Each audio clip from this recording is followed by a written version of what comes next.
Se eu te dissesse que moro em um país onde a liberdade de expressão é limitada por leis rigorosas, um país onde o mesmo partido está no poder há quase 60 anos, onde a liberdade de imprensa é bastante limitada, assim como algumas liberdades religiosas, você provavelmente sentiria pena de mim e diria que eu estou vivendo em uma ditadura, certo?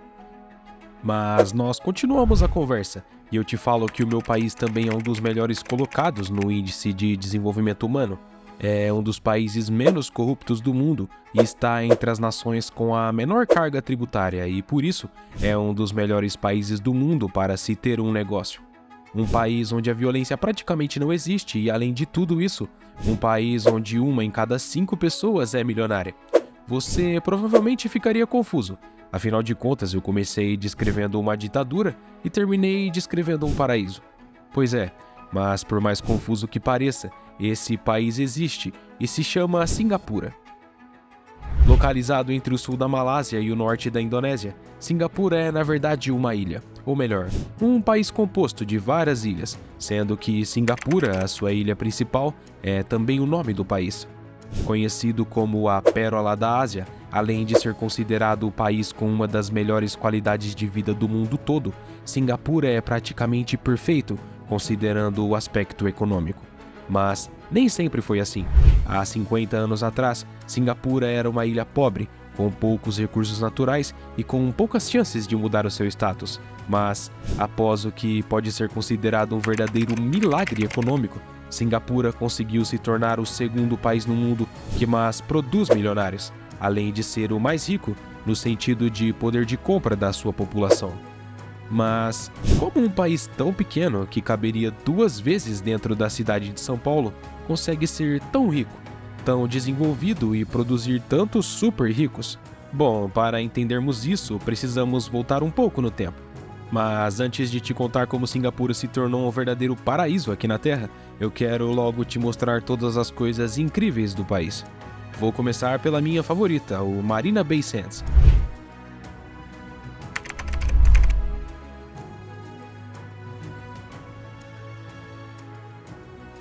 Eu sei o que você pode estar pensando.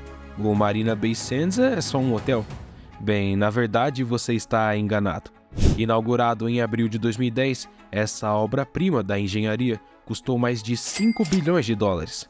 O Marina tem 3 torres com 55 andares cada, mas, sem dúvida, o que mais chama a atenção é a prancha em formato de navio no topo do hotel, que tem um tamanho equivalente a quase 2 campos de futebol. Dentro do hotel existe um shopping onde os visitantes podem aproveitar cassinos, restaurantes e lojas de grifes de luxo. Inclusive, dentro do Marina Bay Sands fica a maior Louis Vuitton do mundo fora de Paris. Mas, sem dúvida, a parte mais incrível do hotel é a sua famosa piscina de borda infinita. Você provavelmente já viu a piscina do Marina Bay no TikTok ou no Instagram.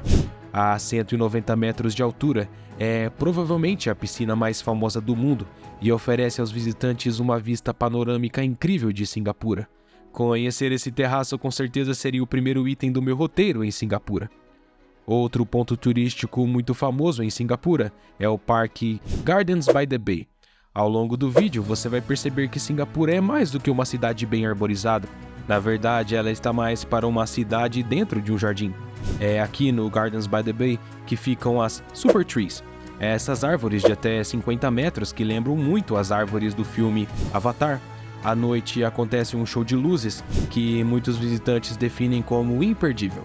Além disso, dentro do parque também ficam as maiores estufas de vidro do mundo. E não para por aí.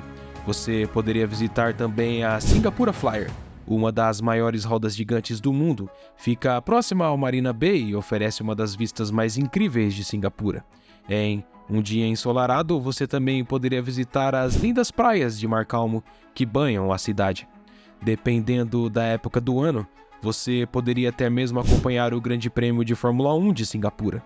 Durante um fim de semana inteiro, as ruas da cidade são transformadas em um circuito incrível de Fórmula 1. Foi em Cingapura, inclusive, que a Fórmula 1 realizou a sua primeira corrida à noite, já que durante o verão o clima é quente demais para os pilotos correrem durante o dia. Mas Cingapura é muito mais do que os seus pontos turísticos. O país é um exemplo em limpeza, as ruas são limpas e arborizadas. O país também é muito seguro, com uma das menores taxas de criminalidade entre os países asiáticos. Além disso, Singapura também se destaca por sempre liderar os rankings mundiais de educação, rankings de inovação tecnológica, políticas de saneamento básico e saúde pública. Agora eu vou te explicar como o país se tornou um exemplo a ser seguido. Depois eu te conto outras curiosidades interessantes sobre Singapura. Ao invés de voltarmos séculos atrás na história de Singapura, podemos voltar somente até o ano de 1965. Nesse ano, Singapura já tinha deixado de ser uma colônia do Reino Unido e já tinha sido expulsa da Malásia. É isso mesmo, após se tornar independente do Reino Unido, Singapura foi anexada à Malásia em 1963. Tudo com o consentimento do povo de Singapura, que aprovou o processo em um referendo. Mas a união não deu muito certo. Ao invés de perder tempo aqui, eu vou te dizer apenas que o Congresso da Malásia decidiu expulsar Singapura da sua federação. Foi assim que, em 65, o país se tornou totalmente independente. O problema é que o futuro parecia sombrio para aquele pequeno país. Singapura não tinha recursos naturais em abundância, não tinha fontes de riqueza e o país nem sequer produzia a própria comida. Mais do que qualquer país daquela região, Singapura precisava de um verdadeiro milagre econômico. É aqui que Lee Kuan Yew entra na nossa história. Não precisamos saber muito sobre Lee Kuan, apenas que ele era formado na Escola de Economia de Londres, onde passou parte da sua juventude. Depois de volta a Singapura, quando tinha 31 anos, Lee foi um dos fundadores do Partido da Ação Popular. Ele se tornaria um dos políticos mais influentes do país nos anos seguintes, conseguindo vitórias esmagadoras contra os seus oponentes. Em 1965, quando o país estava independente, porém sem rumo, Lee foi eleito primeiro-ministro e tinha a missão de salvar o país da tragédia econômica que estava começando. Apesar de ter sido um aluno com ideias socialistas, uma vez que assumiu o poder em Singapura, as medidas econômicas de Lee Kuan foram no caminho oposto. Uma das primeiras ações de Lee foi criar uma equipe econômica que tinha só um objetivo: desenvolver a indústria no país.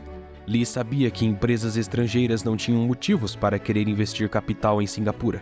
Era apenas uma ilha no meio de outros países asiáticos, mas ao mesmo tempo, ele sabia que se não atraísse investimentos, dificilmente o país iria ver a sua economia melhorando. Foi então que, em 67, Lee assinou o Ato de Incentivo de Expansão Econômica.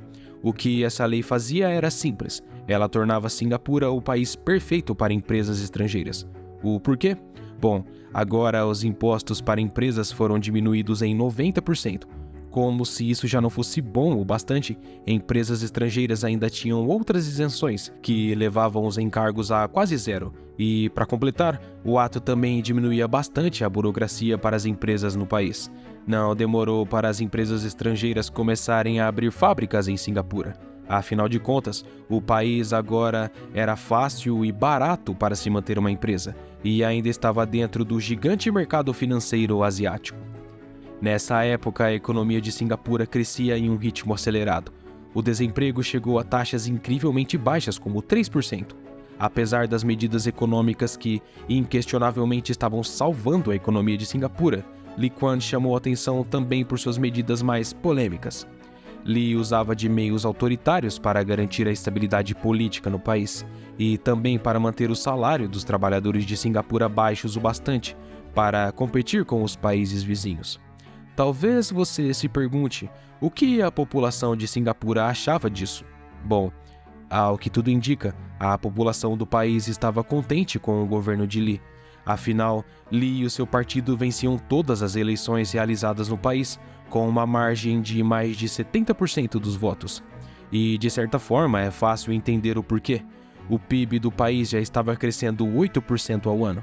Em apenas alguns anos, Singapura havia saído de uma ilha pobre no sudeste da Ásia para uma joia emergente e uma importante rota para o comércio entre o Ocidente e o Oriente. Singapura estava atraindo empresas multinacionais que estavam abrindo fábricas enormes no país. Ao mesmo tempo, o país criava algumas empresas estatais nos setores mais estratégicos, para servir de auxílio às empresas privadas que chegavam no país. Eles criaram, por exemplo, o Banco de Singapura e também a Singapore Airlines. para facilitar o acesso ao país, além de investir pesado em infraestrutura, já que agora o país atuava como um grande exportador. Mas, ao contrário do que acontece em outros países do mundo, Singapura limitou o crescimento da máquina pública. Lee Kuan não insistia em estatais que davam prejuízo. Sempre que uma estatal passava a gerar mais custos do que ganhos, Lee Kuan corria para privatizar a empresa. O próximo passo foi investir em incentivos fiscais e mais subsídios para as empresas que quisessem investir no setor de alta tecnologia do país. O intuito era fazer com que o país se tornasse um dos mais qualificados em relação à mão de obra de tecnologias mais sofisticadas, e isso também funcionou. Singapura hoje abriga fábricas de diversos gigantes da tecnologia. Tudo indicava que Singapura estava no caminho certo para se tornar um dos países mais bem-sucedidos do mundo. Mas será que isso deu certo ou não? A essa altura, a resposta talvez já seja até óbvia para você. Tudo isso deu muito certo. Lee Kuan Yew, o homem responsável pelo sucesso econômico do país, ficou na presidência até 1990, mas nunca deixou de ser um homem importante em Singapura. Inclusive, o seu filho mais velho, Lee Hsien Loong, se tornou o primeiro-ministro do país em 2004 e continua no cargo até hoje. Singapura é agora um dos centros econômicos mais importantes do mundo. O país tem um dos portos mais movimentados, a sua economia se tornou bem sólida e diversificada, a mão de obra do país é uma das mais qualificadas do mundo. Singapura também alcançou uma estabilidade política invejável. Um dos motivos de tantas pessoas investirem o seu dinheiro no país é o fato de que Singapura é muito estável e previsível, o que gera bastante confiança nos investidores. E o mais importante é que o país tem uma alta renda per capita. Uma em cada 35 pessoas são milionárias em Singapura. Mas é claro que a economia não é tudo. Do ponto de vista financeiro, Singapura é sem dúvidas o país perfeito. Mas as restrições à liberdade de expressão e liberdade de imprensa ainda são uma marca do país. Mas você sabia que existe outro país economicamente tão perfeito quanto Singapura, mas que respeita as liberdades individuais e de imprensa? Você pode clicar nesse vídeo aqui que nós te contamos tudo sobre ele. Até mais, pessoal!